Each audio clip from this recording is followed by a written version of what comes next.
Hey guys, welcome back to my channel. So today I'm going to show you how I make my go-to crock-pot chicken recipe. I've been making this for a couple of years now and especially love to make it on days where I don't feel like cooking or on days where I won't be home until later and just want something ready to eat. I usually start out with frozen chicken tenderloins because I like how fast they cook and they also have less fat trimmings. However, here I'm using chicken breasts and I did thaw them in the microwave for a couple of minutes, but with the tenderloins that isn't necessary to do. Then I'm adding about half a package of low sodium taco seasoning. Just gonna sprinkle that all over the chicken. And then I will be adding a full jar of salsa. You can use any type, any brand. This is just what I had on hand. And I'm going to dump it all over the chicken there.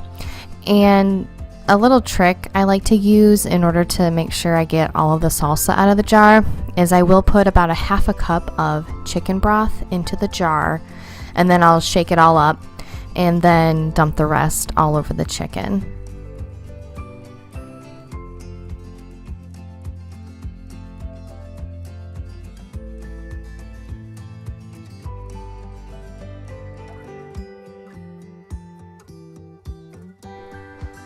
I'll then top it off with about another half a cup of chicken broth just to make sure that everything cooks evenly and doesn't stick.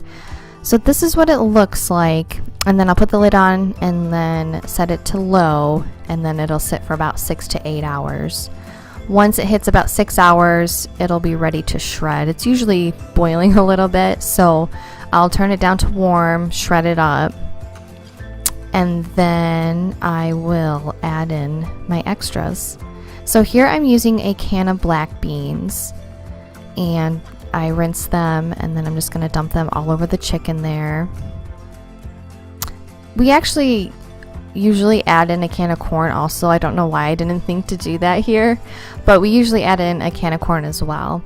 And then I'm going to add in about a cup of instant rice. I do this towards the end because if I were to have put it in earlier in the day, I found that the rice gets really mushy and it's just not very appetizing. So I like to do this at the end, and then I'll mix that all up and let it sit for about another 20 to 30 minutes just so the rice has time to cook.